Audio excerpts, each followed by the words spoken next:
Nouméa est en retard. Merci Élise pour cette précision. On va à Ouégoua, on retrouve Prosper rapidement. On n'a plus de batterie derrière. Prosper, bonsoir, c'est à toi. Oui, bonsoir Jimmy. Donc la tribu de Bondé vient d'emmener son urne et elle s'est fait attendre. Il est arrivé à 22h, donc du coup les résultats ont été proclamés. Et là, vous pouvez le voir, sur ce tableau est inscrit le résultat final. Donc il y a 2157 inscrits. Nous avons 1832 votants et donc au résultat final, nous avons 1271 voix pour le oui et 549 pour le non. Mais voilà, ce qu'on peut noter de manière générale, c'est que il y a une forte mobilisation ici quand même sur la commune de Ouégoua. Merci beaucoup Prosper. Je rappelle le résultat du côté de la commune de Ouégoua. Le oui l'emporte à 70% et le non enregistre 30%. Merci beaucoup Prosper. On se retrouve plus tard. On va se diriger du côté du plateau. Je rappelle la tendance quand même, 91,90%. C'est le... J'essaie de trouver là. C'est parfait. C'est parfait. Je vous avais dit qu'on n'avait plus de batterie sur l'autre caméra. Vous le voyez, elle arrive. Merci beaucoup, Fred Kans, de m'avoir rejoint ici. Donc, je rappelle l'information. 91% au taux de dépouillement. Voici la tendance. 42,07% pour le oui et 57,93% pour le non. Nouméa est en retard puisque des bureaux de vote ont dû fermer tardivement pour justement permettre aux personnes qui étaient là avant la fermeture de pouvoir voter. Voilà, c'est à vous Falaï. Ça s'annonce plus serré que prévu, Virginie Ruffnac? Oui, c'est vrai, mais de toute façon, ce résultat devra s'imposer à tous. On est loin du non massif. Probablement, mais en tous les cas, on a un pourcentage de participation qui est vraiment, lui aussi, pour le coup massif. Et effectivement, avec de nouvelles personnalités qui votent, c'est ce que je disais un petit peu avant. Avec malgré tout des équilibres. Alors, vous savez, quand on porte une voix, on est toujours déçu si cette voix ne fédère pas plus largement, c'est sûr. On va attendre le résultat définitif qui, malgré tout, tourne autour de ce 60-40, qui est un résultat connu depuis très longtemps en Calédonie en termes de résultats entre les partisans de l'indépendance et ceux qui veulent garder la Calédonie dans la France. C'est un vote démocratique. Il faudra l'assumer en responsabilité. Je voudrais dire que les heurts qu'on entend dans la ville de Nouméa ou ailleurs ne sont pas surprenants. Quand on oppose les populations dos à dos au travers d'un référendum qui est si clivant, ça n'est pas très étonnant. Malheureusement, c'est aussi pour ça que nous avions souhaité il y a de nombreuses années qu'il y ait plutôt un nouvel accord qui soit mis en œuvre pour projeter les populations. En tous les cas, aujourd'hui, nous avons ce résultat. Il donne malgré tout le résultat du non à l'indépendance comme majoritaire en Nouvelle-Calédonie. Et cette parole devra être respectée à la fois par les acteurs politiques, mais aussi l'État, puisque les Calédoniens sont exprimés de manière très significative ce soir à travers cette large participation. Virginie Ruffnac, merci d'avoir accepté notre invitation. On reçoit également sur ce plateau Roch Wamitan. Bonsoir. Bonsoir. Alors vous avez entendu un petit peu ce qui s'est dit là, ces derniers résultats. C'est pas encore définitif. Résultat qui s'annonce plus resserré que prévu. C'est annoncé en tout cas. Oui, enfin si j'ai bien compris, c'est presque 92% des bulletins dépouillés. Oui. Dépouillés. Donc si on s'orienterait vers ce résultat-là, évidemment que nous sommes quand même satisfaits. Parce que notre objectif, c'était quand même de passer les 40%. Voilà. Puisque nous considérons donc à l'heure actuelle qu'il s'agit là d'un premier galop d'essai. C'est un galop d'essai, quoi. Puisque nous avons, les uns et les autres l'ont dit, j'ai suivi un petit peu depuis 20 heures les discussions sur les deux grands plateaux.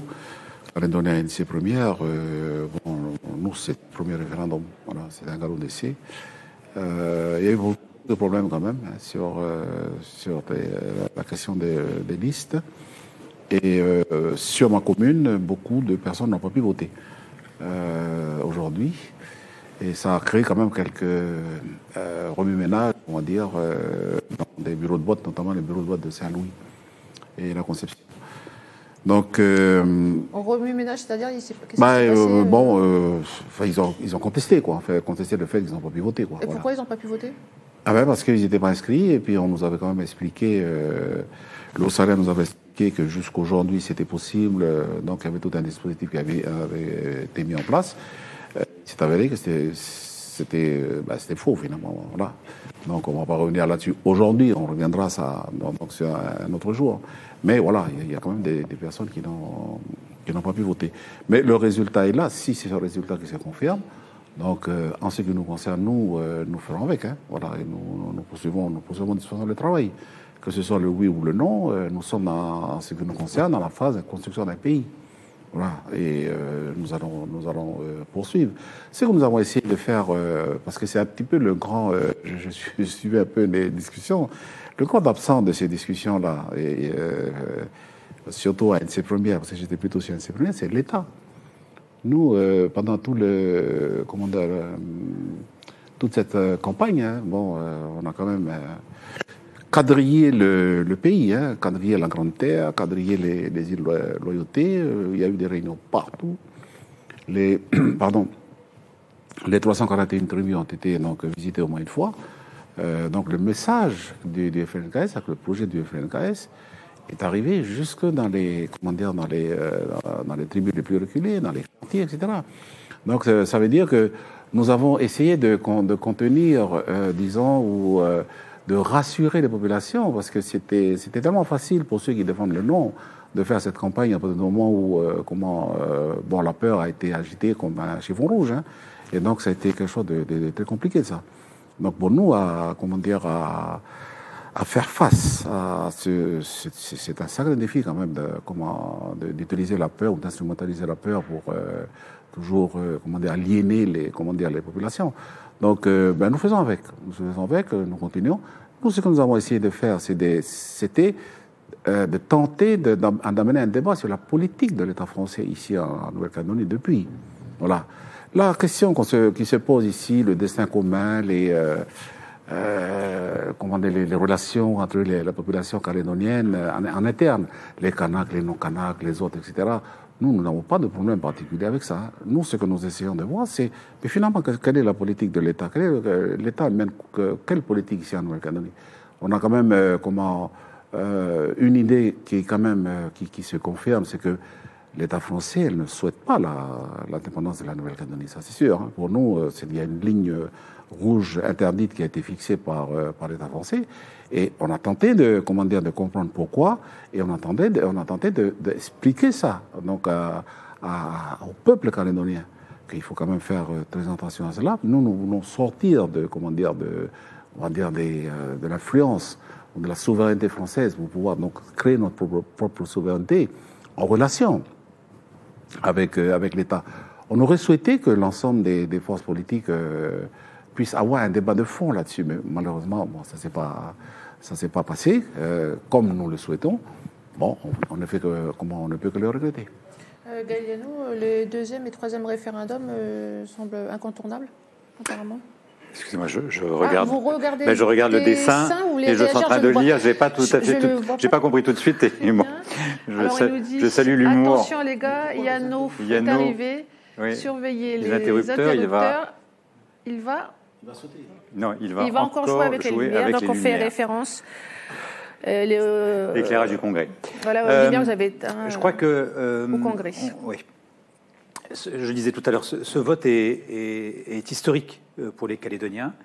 Et quelquefois, on oublie trop que ces 30 ans de paix sont un cadeau incroyable pour la Nouvelle-Calédonie, pour la jeunesse, pour le vivre ensemble, pour la construction de la Nouvelle-Calédonie, et que c'est pas une recette comme ça qui est arrivée. C'est tout simplement parce qu'il y a eu des responsables politiques comme Rocco Mitan, comme d'autres, comme moi-même, et nous avons travaillé pendant 30 ans fort de nos convictions, et les convictions de Rocco Mitan ne sont pas les miennes, clairement, mais également imprégné du fait qu'il fallait un respect mutuel. Il fallait parfois des affrontements qu'on a eus avec Rocco Mitan, des affrontements démocratiques, et un dialogue. Et nous allons sortir, nous, les loyalistes non indépendantistes majoritaires de ce référendum, mais il est vrai que nous sommes très divisés. beaucoup plus divisés, nous les loyalistes, que le sont les indépendantistes. Ils le sont aussi, entre l'UC, l'UNI, Palika. Mais nous sommes très divisés. Et il y a eu notamment une division qui a existé avec le groupe du dialogue sur l'avenir, où les loyalistes qui ont considéré qu'il fallait poursuivre le dialogue avec les indépendantistes ont souvent été traités de traîtres à la cause loyaliste.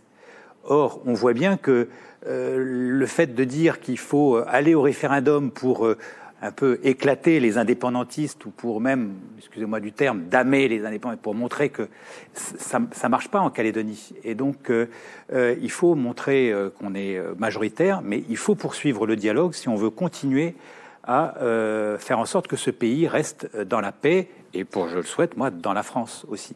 Donc ce dialogue qui a été interrompu ou qui est parti un peu dans tous les sens malgré notre volonté, puisque Rocomitant était autour de la table, j'étais autour de la table et on était avec d'autres leaders, il faudra bien le reprendre un jour. Voilà. Parce que rien ne pourra se faire dans la paix en Nouvelle-Calédonie si nous ne nous parlons pas, si nous ne discutons pas. Même quelquefois quand c'est un peu frontal et quand on s'oppose. Mais il faut que nous dialoguons. Si nous ne le faisons pas, eh bien, c'est dans la rue que ça se passera. Et personne ne le veut. Et donc, le deuxième et troisième référendum semblent incontournables. Moi, je ne dis pas que c'est incontournable. Je dis, premièrement, que l'État a sa responsabilité, parce que la difficulté également en Nouvelle-Calédonie, c'est qu'on a du mal à se parler sans l'État. Bon, c'est comme ça. Même si quelquefois on peut le regretter, mais en tout cas l'État a une place importante, ce qui est la réalité, et donc c'est bien que Édouard Philippe vienne demain. Moi je souhaite qu'il y ait des initiatives pour que très rapidement il y ait de nouveau un dialogue qui s'instaure entre les formations politiques de la Nouvelle-Calédonie, qu'il ne faut pas attendre les élections provinciales du mois de mai, parce que si on attend le mois de mai, avec l'installation des institutions, des exécutifs provinciaux, du gouvernement de la Nouvelle-Calédonie, du bureau du Congrès, on va arriver en septembre 2019 et on aura perdu pratiquement un an. Donc il faut qu'il y ait une initiative rapide de discussion et de dialogue pour voir de quelle façon on va prendre les choses en main. Moi je souhaite qu'on évite le deuxième et le troisième référendum. J'ai compris que ce n'était pas le souhait des indépendantistes, notamment de Rocomitant, mais en tout cas on ne pourra l'éviter, non pas en déposant un amendement pour modifier la loi statutaire, parce que je crois que ce n'est pas la solution. On ne pourra l'éviter que si il y a une discussion, un dialogue pour trouver une nouvelle solution pour apporter une suite à l'accord de Nouméa. Merci, d'être venu sur ce plateau. Un plaisir. On va tout de suite rejoindre Jimmy Waimo. Oui, c'est à moi. C'est à moi. Ben oui, merci. Donc, j'ai un résultat à vous communiquer concernant la commune de Koumak. 64% pour le non, 36% pour le oui. C'est la commune de Koumak. Je répète, 64% pour le non, 36% pour le oui. Des résultats que vous pourrez retrouver depuis le début de cette soirée sur notre site caledonia.nc. On retrouve Duke Benongo du côté du centre-ville. Il est avec un jeune qui a participé à la campagne du oui. Il s'appelle Boris Ajapunia. Voilà, c'est lui que nous voyons à l'écran devant le bureau de l'UNI. On va pouvoir l'interroger et avoir sa réaction une fois qu'il aura terminé les tests et réglages techniques avec Duke. Boris, bonsoir. Bonsoir. Est-ce que tu m'entends bien? Oui, je vous entends bien. Ok, c'est parfait. Boris, une réaction par rapport, justement, on parlait depuis le début de cette soirée en plateau sur la participation et la mobilisation des jeunes. Une réaction? On fait le même constat que tout le monde, qu'il y a eu une très très grosse mobilisation tout partout sur le pays. Une mobilisation qui a été plus importante que pour les élections précédentes, que ce soit les élections au niveau national ou local, provincial, municipal. Et on note une bonne chose, c'est que les Calédoniens étaient au rendez-vous, et notamment les Kanaks. Parce que c'est avant tout l'exercice de leur droit à l'autodétermination. Et on peut dire que les Kanaks et la jeunesse du pays étaient au rendez-vous pour ce scrutin. Donc du coup, justement, j'aimerais que l'on revienne sur cette mobilisation massive des jeunes pour ce scrutin, est-ce que ça ne va pas insuffler derrière, inciter le renouvellement politique, je dirais pas le renouvellement total, mais inciter les jeunes politiques qui sont engagés comme vous à se lancer davantage sur la scène politique locale? Ça, c'est des choix individuels qui appartiennent à chacun d'entre nous. En tout cas, pour revenir à la mobilisation de la jeunesse, c'est que on se rend compte que quand on avait pendant la campagne des discours de la droite qui disaient que les jeunes Kanaks avaient dépassé cette bipolarité entre indépendantistes et anti-indépendantistes, et nous on dit que non. La jeunesse est mobilisée chez nous, la jeunesse est partie voter, et nous ce qu'on note aussi c'est que on a assisté à une conscientisation de la jeunesse du pays. Conscientisation en tout cas au niveau politique, parce qu'on dit toujours que la jeunesse ne s'intéresse pas assez à la chose publique, mais on dit que non, elle était présente là aujourd'hui, que ce soit au niveau de Nouméa, du Grand Nouméa, que de la Brousse et l'intérieur et les îles. Le dépouillement total de tous les bureaux de vote du pays n'est pas terminé, mais déjà on voit une tendance pays avec un écart qui est un écart serré entre le oui et le non. Vous êtes satisfait tout de même ou pas? Satisfait, on va pas dire pas complètement, parce que ça aurait été la victoire qu'on aurait voulu, mais en tout cas ce qu'on constate nous, c'est que en face on pariait sur un non massif, on pariait sur l'extinction du mouvement indépendantiste. Le résultat est qu'aujourd'hui, ce soir, non, le mouvement indépendantiste est encore là. Le mouvement indépendantiste qui est là depuis les années 70 et qui a traversé les générations est toujours bien présent. La lutte, elle, a traversé, comme dit, les nouvelles générations et tout. On en parlait tout à l'heure, la jeunesse s'est mobilisée, et on constate aussi que les gens du pays, notamment les Kanaks, après ces 20 années passées dans le confort, on va dire, et tous les avantages et le développement qu'a entraîné l'accord de Nouméa, non, le mouvement indépendantiste et les indépendantistes sont encore là. Merci beaucoup, Boris Ajapunia, jeune du parti du Palika. Merci, Boris.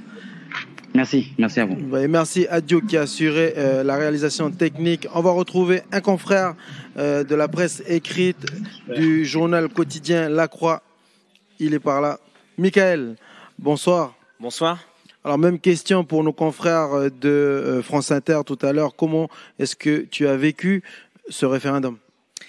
Alors moi, je suis là depuis une quinzaine de jours là. Donc j'ai vécu une campagne assez intéressante à suivre, assez passionnante. J'ai découvert énormément d'enjeux. C'était vraiment extrêmement riche. Et du coup, pour réaliser tes papiers, enfin tes reportages, quelle a été ta zone d'action ? Alors, je suis allé un petit peu dans l'Est, du côté de Kanala, Wailou. Je suis allé aussi à Koné. J'ai pas mal tourné aussi autour de Nouméa. Voilà, je suis quand même baladé un petit peu partout. Qu'est-ce qui t'a surpris, qui t'a marqué lors de ces échanges, ces rencontres avec la population ?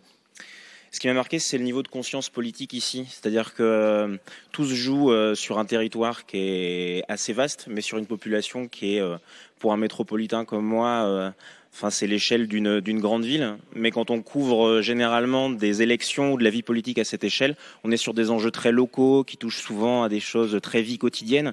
Tandis qu'ici, on touche à des grandes idées. Les gens sont quand même assez conscientisés. Alors certains ont décrit les meetings, la campagne comme étant un peu morne, en métropole. Moi, j'ai pas du tout trouvé ça. Je trouvais au contraire que les débats étaient assez passionnants, les échanges assez profonds et les enjeux assez énormes.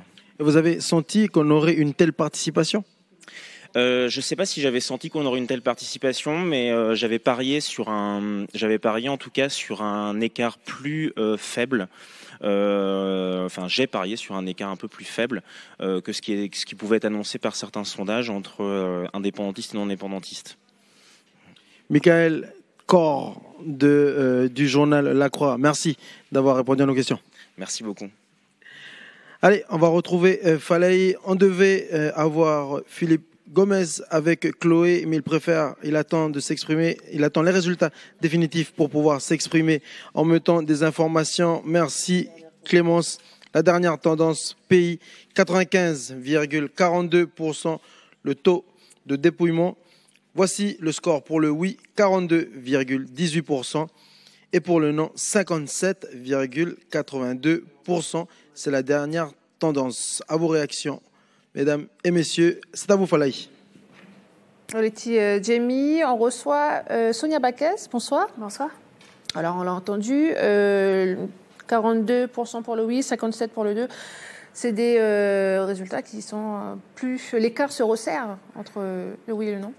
C'est des résultats qui sont conformes à ce qu'on a vécu sur les différentes années, mais je crois d'abord que ce soir, c'est une belle victoire de la démocratie, ça a été dit, mais plus de 80% de participation, ça veut dire que tout le monde a pris conscience du fait que cette date était historique, et il y a eu une participation, ce qui fait qu'aujourd'hui, on ne peut pas contester le résultat, et que ce résultat, il est quand même très largement pour le maintien de la Nouvelle-Calédonie dans la République, pour le non à l'indépendance.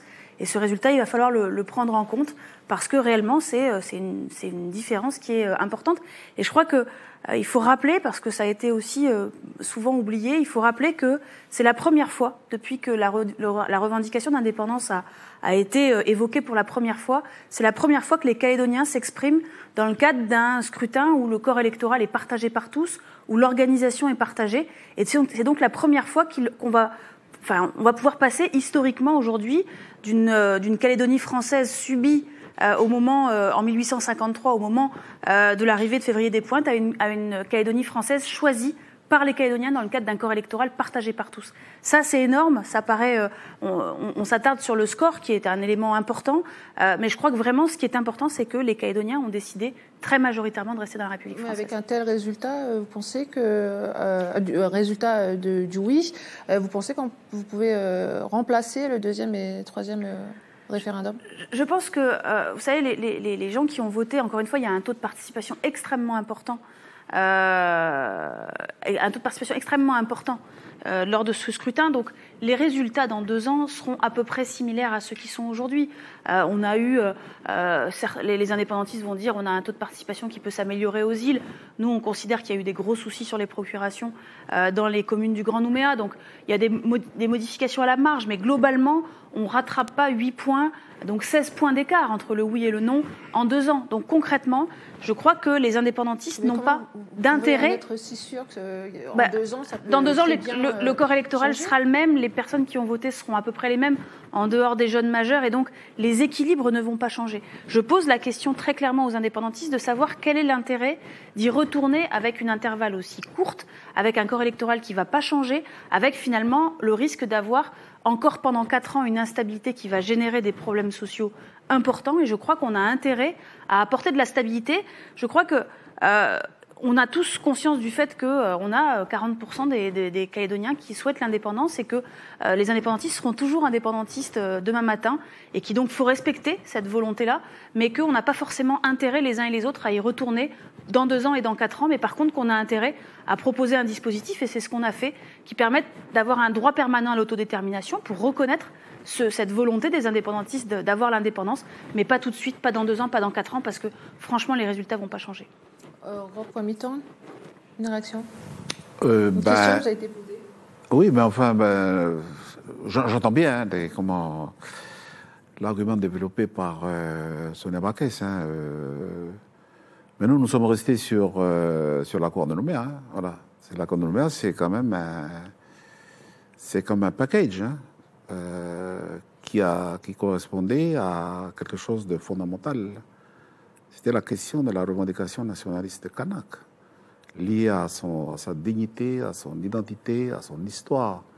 Et à un moment donné, donc entre 97 et 98, il y a eu des discussions dans la foulée, dans la continuité de 1988. Nous n'avons pas, organisé à ce moment-là le référendum d'autodétermination. Le scrutin d'autodétermination qu'on fait aujourd'hui, là, 4 novembre, c'était normal, c'est lui qui aurait dû avoir lieu en 98. On ne l'a pas fait. On a choisi une autre voie qui était la fameuse solution consensuelle, qui a été proposée par Jacques Lafleur. Donc il y a eu des discussions de fond pendant quand même plusieurs mois pour arriver à ce dispositif-là. Moi, j'estime que ce dispositif-là, c'est un dispositif qui correspondait à un moment donné, voilà, qui répondait à une question fondamentale, voilà, celle de la dignité d'un peuple colonisé, qui a accepté d'ouvrir et de partager son droit à l'autodétermination, malgré la colonie de peuplement organisé, pensée, voulue, et voilà, depuis des années. Donc, nos anciens ont accepté ça. Donc, nous continuons. Quand on a signé l'accord, la signature de l'accord de 5 mai 1998, en présence du Premier ministre Lionel Jospin, c'était un accord politique qui partait de point A pour aller au point Z. Voilà. Et donc le point Z pour nous, c'est la fin du parcours. C'est-à-dire que ce référendum-là, c'est un référendum pour nous que c'était comme on considère ça comme un galop d'essai. On a eu pas mal de problèmes quand même pour organiser ce référendum.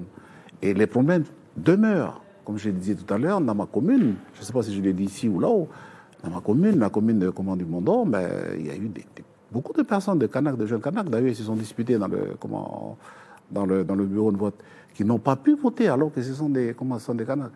Alors oui, c'est quand même des choses qui nous fait dire qu'il y a quand même des choses à améliorer. 2700 de personnes qui sont... C'était à 3000, mais maintenant, je pense qu'on est autour de 2700. Kanaks, qui n'ont pas été localisés. Je vais vous interrompre quelques minutes. Oui, on va rejoindre Jimmy Waimo, Philippe Gomez, à Calédonie ensemble. Au total, tout s'est déroulé dans une relative sérénité, même si ce soir, visiblement, dans un certain nombre de quartiers, il y a un peu d'animation. Mais j'espère que tout ça se passera dans la nuit. Et puis enfin, bien sûr, on ne peut être qu'heureux que le non à l'indépendance l'ait remporté largement, 58-42, c'est ce qu'on connaît depuis 20 ans, depuis 99, le 60-40 qu'on retrouve à chaque élection. Donc au total, on a à ce rendez-vous le rapport de force qui est le rapport de force habituel. On aurait pu penser, c'était mon cas, plutôt vers un 70-30, c'est-à-dire une argumentation du côté indépendantiste qui me paraissait pas tout à fait adaptée à la réalité des temps modernes. Mais non, au total, cette argumentation a suffi pour emporter la conviction comme elle l'emporte habituellement. Soit, on en prend acte. Maintenant, ça, c'est de l'arithmétique électorale. L'arithmétique électorale dans notre pays, c'est une chose. C'est un fait politique. Après, il y a un autre fait politique. La majorité des Calédoniens d'origine kanak ont voté indépendantiste, et notamment dans les tribus. Et la majorité des Calédoniens d'origine non kanak ont voté contre l'indépendance. Et donc, l'arithmétique, ok. Ensuite, il faudra qu'on poursuive le dialogue, trouver les consensus entre nous pour continuer à cheminer ensemble. L'arithmétique, c'est qu'un élément. Il faudra ensuite faire les efforts sur nous-mêmes, au-delà de nos convictions, pour conjuguer les aspirations de la majorité et de la minorité. Voilà, justement, vous avez prôné un non respectueux du oui. À votre avis, quel est le poids de votre non dans ce non à 52% Comment est-ce que vous le qualifierez? Est-ce que vous pensez quelle est la proportion, à votre avis, de votre non?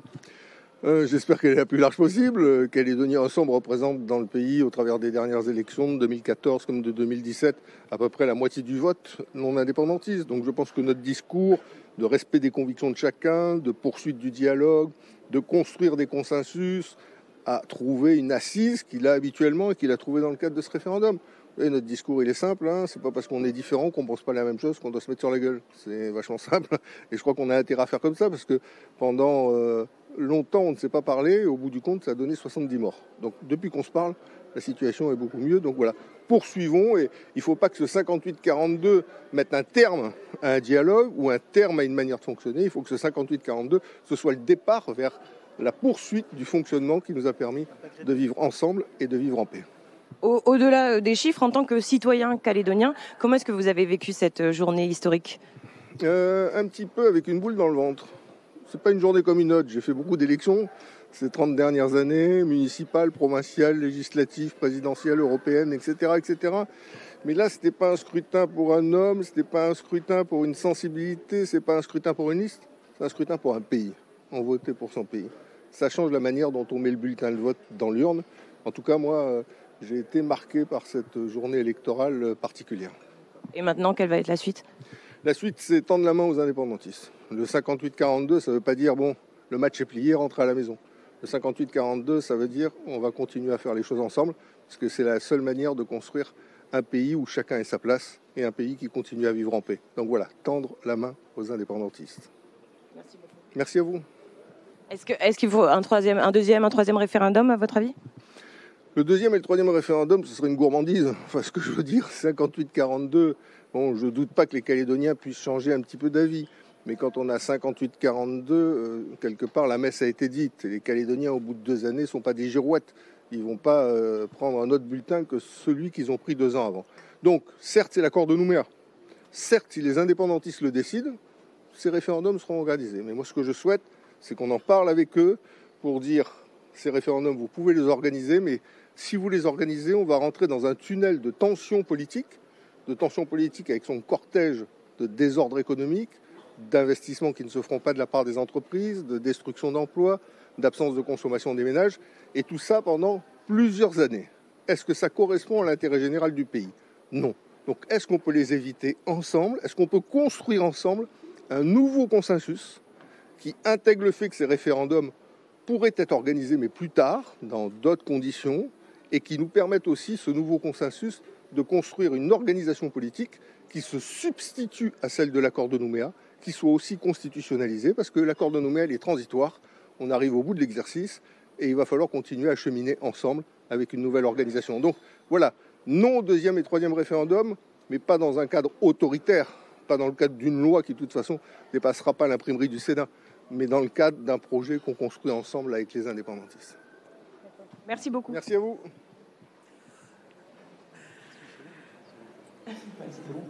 Merci Chloé.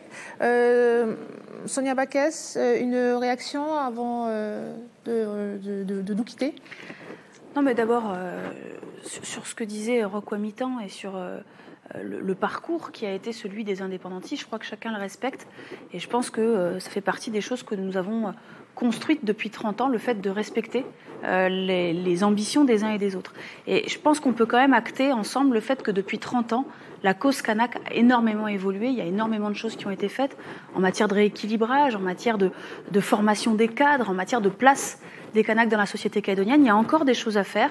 J'ai parlé beaucoup du tissu économique et la nécessité d'avoir plus de Calédoniens, de Kanaks en particulier, dans le tissu économique. Je pense que tout ce chemin-là, on peut le faire à l'intérieur de la République. Et la France, on a cette chance extraordinaire que la France, elle nous permet de faire toutes ces évolutions, toutes ces améliorations de la société calédonienne. Et je pense qu'à l'intérieur de la République, on peut faire énormément de choses. Et donc, je crois qu'on doit absolument ouvrir le dialogue sur la base de ces résultats. Il y a quand même si les uns et les autres débattent de l'écart qui aurait pu être plus important, et on l'aurait souhaité, il y a quand même 20 000 Calédoniens de plus qui ont souhaité maintenir la Calédonie dans la République française. C'est une réalité, et encore une fois, sur un corps électoral qui a été partagé.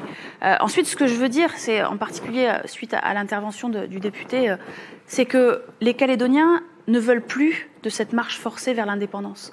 Ils l'ont exprimé, et encore une fois, le résultat, il est stable depuis des années et des années. Ils ne veulent pas de cette marche forcée vers l'indépendance, et quand j'entends que certains veulent une souveraineté partagée, veulent transférer une partie des compétences régaliennes, c'est pas ça que les Calédoniens majoritairement attendent. Donc il faut qu'on acte le fait que ce résultat, il est là. Il faut qu'on travaille sur la reconnaissance de cette recherche de dignité, de cette ambition des indépendantistes, et c'est pour ça qu'on considère qu'il n'est pas question de fermer la porte le lendemain de ce référendum. Il y a on est prêt, bien évidemment, à tendre la main, à discuter ensemble, mais on a intérêt à ce que... Je crois que vous savez, ce qui m'a marqué dans cette campagne, c'est la volonté de tous les gens qu'on a rencontrés de vivre ensemble, de construire enfin quelque chose ensemble, et en particulier des jeunes. Les jeunes, on a ressenti, parce qu'il y a de plus en plus de métissage, parce qu'ils vivent de plus en plus ensemble, cette volonté qu'on cesse de cliver entre indépendantistes et non-indépendantistes, et qu'on arrive enfin à avancer ensemble. Sonia Backès, merci beaucoup d'être venue sur ce plateau.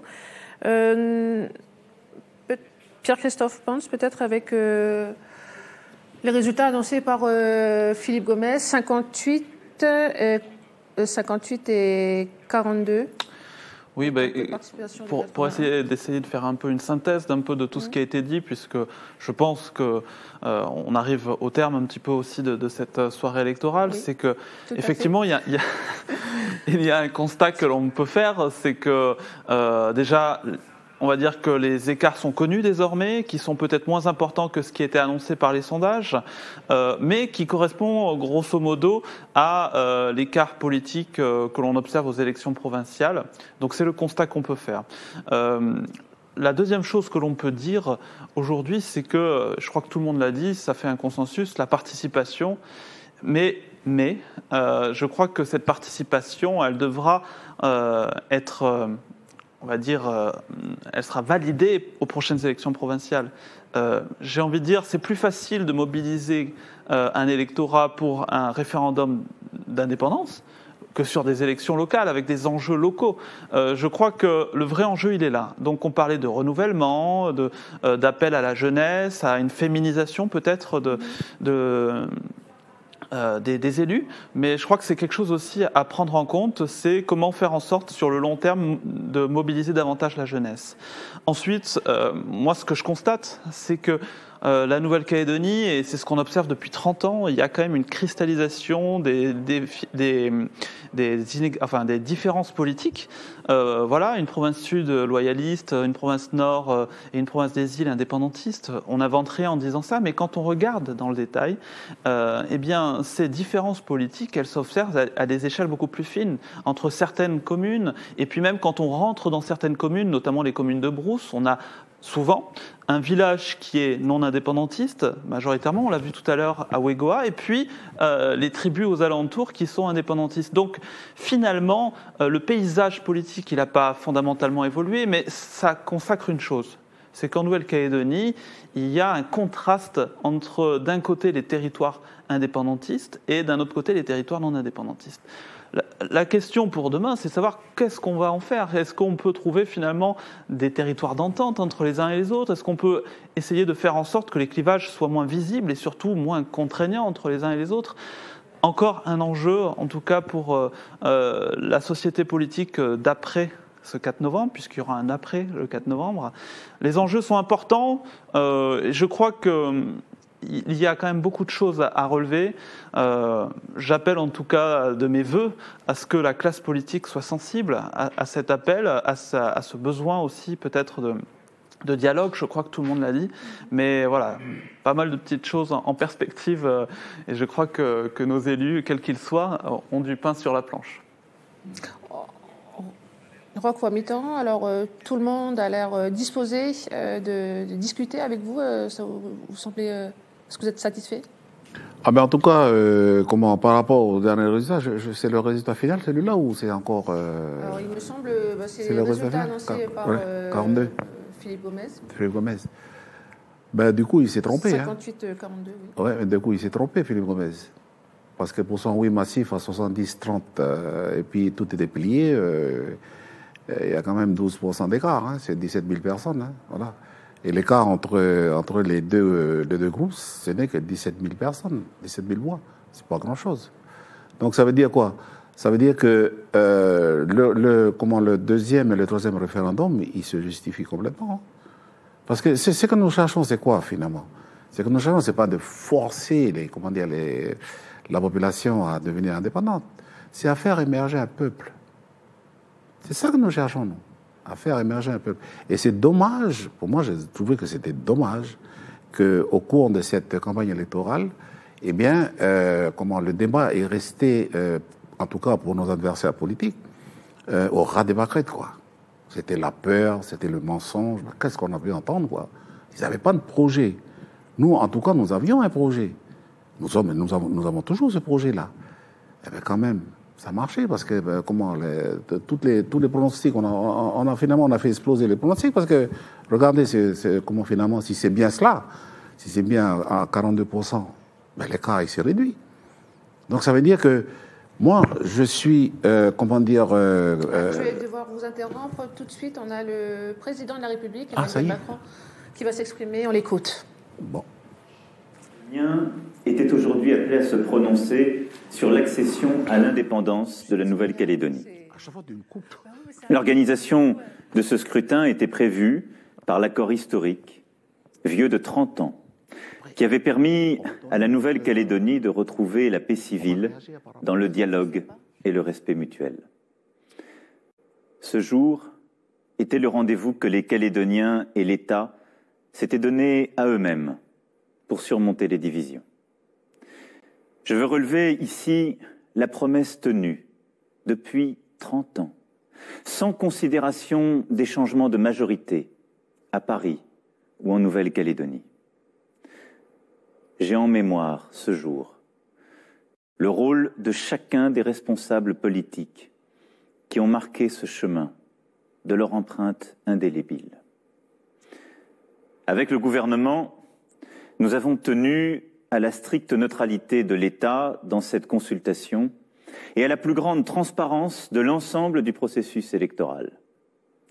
Nous avons garanti la loyauté et la sincérité de ce scrutin qui s'est fait sous le regard d'observateurs envoyés par l'Organisation des Nations Unies et les pays voisins.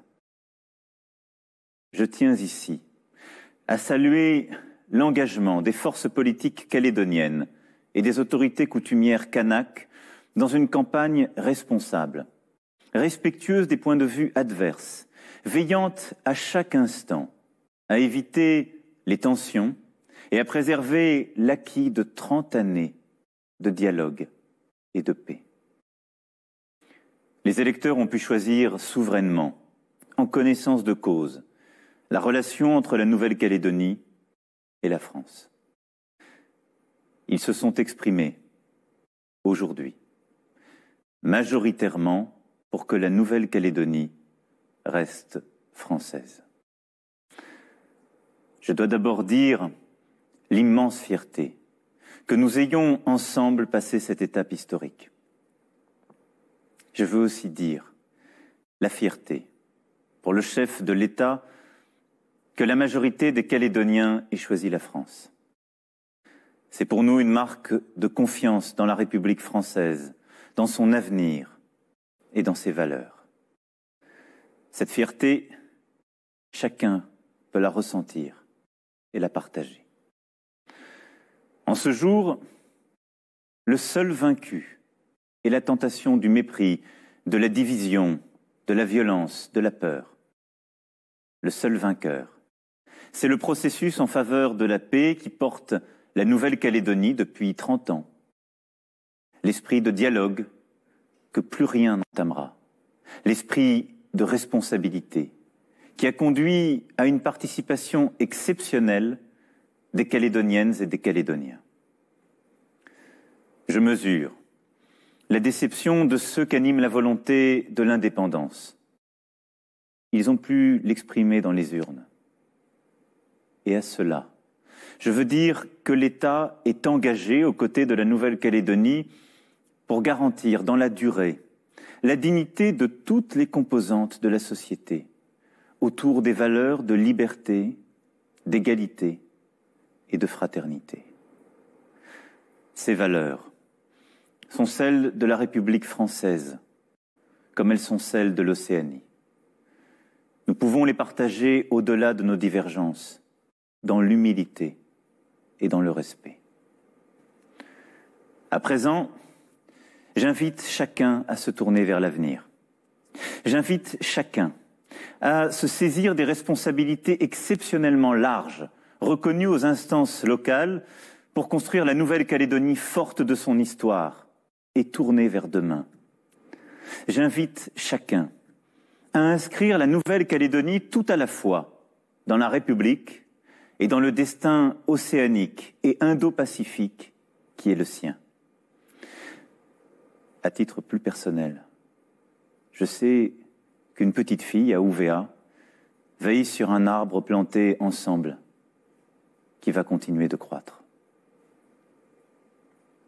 Mesdames et messieurs, mes chers compatriotes, au plan politique, il n'y a pas d'autre chemin que celui du dialogue.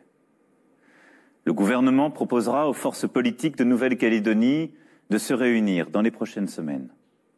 Des échanges seront entrepris dès demain par le Premier ministre, qui se rendra avec la ministre des Outre-mer en Nouvelle-Calédonie. Nous poursuivrons. Vive la Nouvelle-Calédonie. Vive la République. Vive la France. On vient d'écouter le président de la République. Une réaction un petit peu de ce que vous venez d'entendre en premier temps? Il s'est exprimé en tant que président de la République. Il a donné les... Il s'est engagé à garantir dans la durée les valeurs, la dignité de toutes les composantes de la population. Oui, donc il donne une garantie à cela, mais je pense que c'est le combat de tous les peuples en devenir.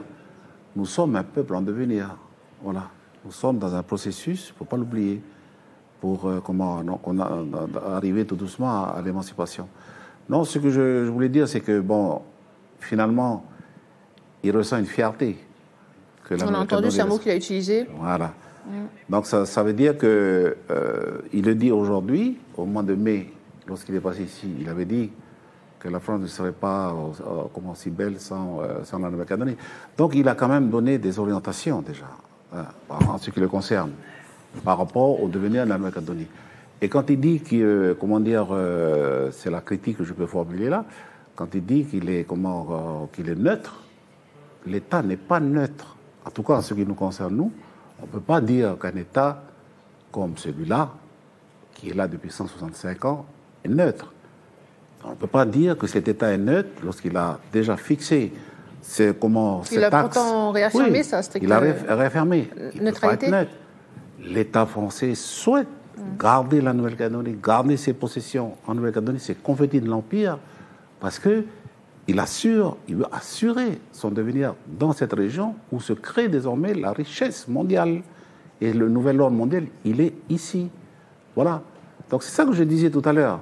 C'est ça qui, en fait, c'est dommage que nos partenaires adversaires de l'accord n'ont pas pu débattre de cela, au fond, dans cette campagne électorale. Ils sont restés sur la peur. Il a dit que le grand vaincu, c'était il a cité la peur. Mais qu'ont fait nos adversaires là, pendant tous ces mois de campagne? La peur, c'était la peur, notre principal adversaire, nous, vis-à-vis de nos populations. Parce qu'ils ont distillé cela. Alors là, quand ils viennent nous dire maintenant, une fois qu'il a les résultats, que c'était les grands vaincus, mais ce n'était pas les grands vaincus. La peur, c'est le grand vainqueur de ces élections. Voilà. Pierre-Christophe Pons, qu'est-ce que vous avez retenu, vous, de ce discours? Déjà, la forme. Je pense que c'est quand même important. On sait que chez Emmanuel Macron, la forme est importante. La communication est vraiment un élément à part entière de sa présidence et même de sa candidature comme président. Mais ce que je retiens, c'est des plans extrêmement solennels, avec un zoom au moment où il annonce que la Nouvelle-Calédonie a voté majoritairement pour rester dans la République française. C'est à noter qu'il apporte une certaine validation du processus, qui finalement il dresse des satisfecit par rapport au taux de participation. Il dit reconnaître aussi la légitimité de la revendication indépendantiste. Il dit qu'il fera tout pour ne pas comme vous dites, ne pas la réduire, ou en tout cas la dédire.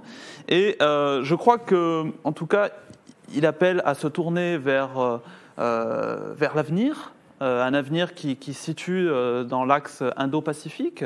Donc c'est son projet géopolitique vraiment important. Et il appelle également au dialogue, donc qui se matérialisera avec la venue du Premier ministre demain, Édouard Philippe. Mais globalement, moi ce que je retiens, et ce qui est vraiment à mon avis important, c'est qu'il ne parle pas d'un deuxième ou d'un troisième référendum. Il ne parle pas d'un chemin encore qui reste à aboutir pour ce processus de l'accord de Nouméa. Donc, est-ce que c'est de l'omission ou est-ce que c'est volontaire de sa part? En tout cas, l'accord de Nouméa le précise, ces accords, ce deuxième et troisième référendum sont possibles. La balle, très concrètement, elle est dans le camp des indépendantistes. Si demain, 18 élus du Congrès décident de déclencher le deuxième et le troisième référendum, eh bien, il y aura un deuxième et troisième référendum. Il parle de préserver les acquis de ces 30 dernières années.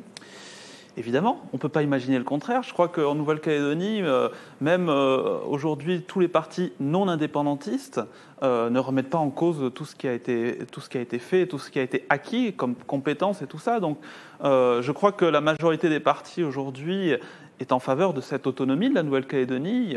Il y a de façon assez marginale des partis qui souhaitent un retour en arrière, mais globalement, on n'est plus véritablement entre loyalistes et indépendantistes. On est entre autonomistes d'une part et indépendantistes d'autre part. Donc voilà, effectivement, personne, je pense, ne veut d'un retour en arrière sur les acquis de la société calédonienne, et finalement, il apporte cette confirmation en tant que chef d'État.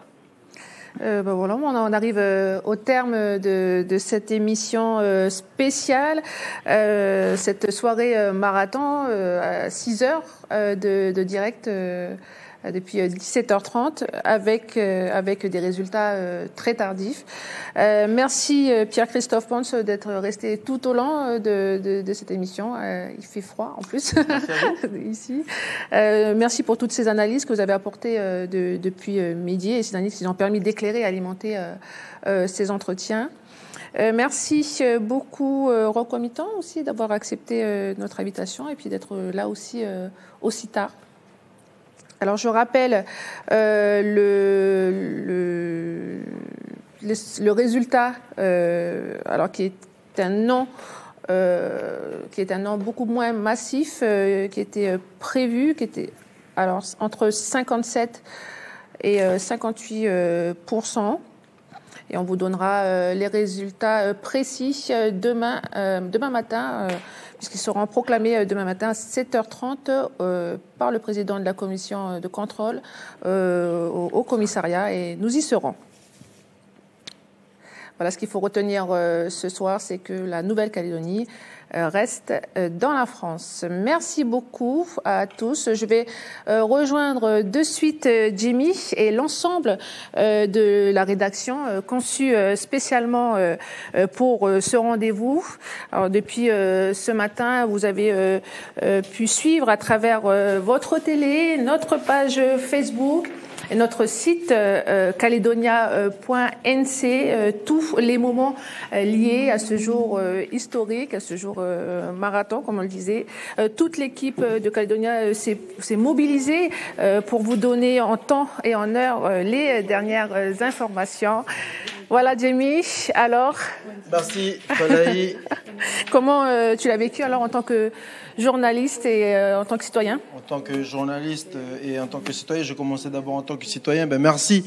Je suis assez satisfait de la forte mobilisation de la jeunesse lors de ce scrutin, et puis aussi la mobilisation de la jeunesse de Calédonia qui a, j'espère, été à la hauteur de vos attentes pour vous permettre d'être au cœur des coulisses de ce référendum. En tout cas, on a passé une soirée référendaire historique à l'image de ce scrutin où on attendait des résultats à 20h, et puis on a prolongé la soirée, on pensait les avoir à 22h, et puis finalement, c'est juste avant le discours, l'allocution du président de la République qu'on a pu avoir ces résultats.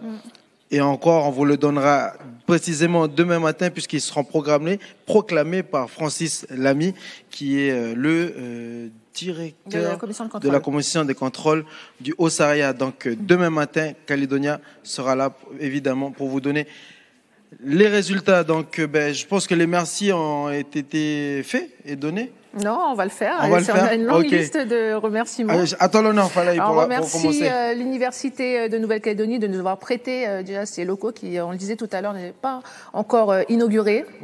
Voilà, merci. Également à Océane FM pour le coup de main, pour la présence également en termes de matériel. Merci à tous nos citoyens bénévoles qui nous ont aidés sur le terrain durant toute la matinée.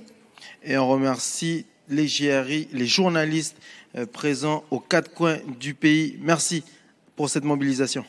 Merci également à tous nos invités qui ont défilé sur le plateau depuis 17h30.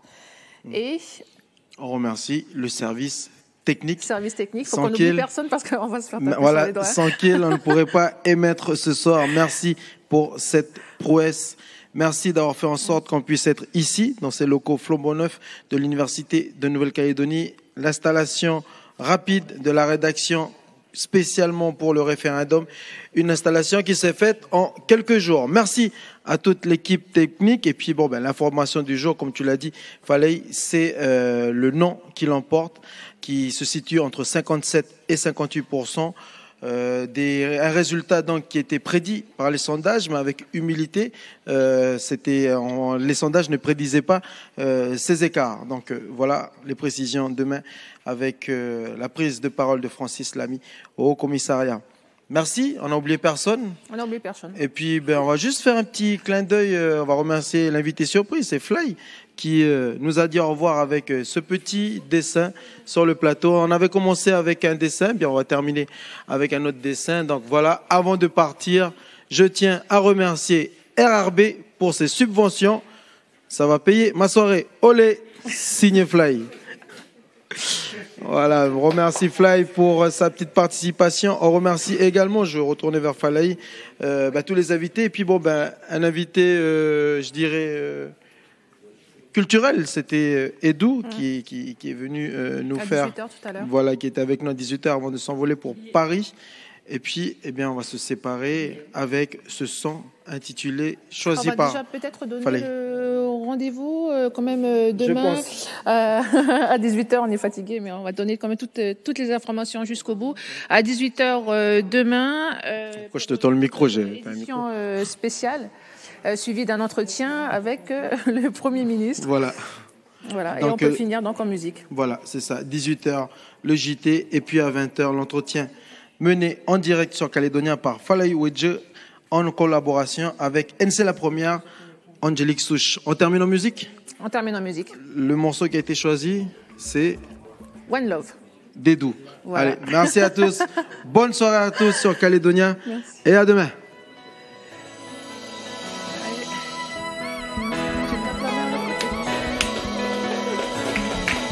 Bon, je vais dans l'autre sens.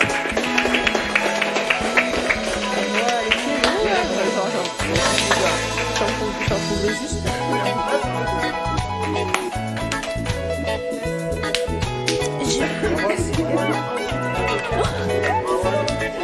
Juste à l'antenne, à la fin. Merci.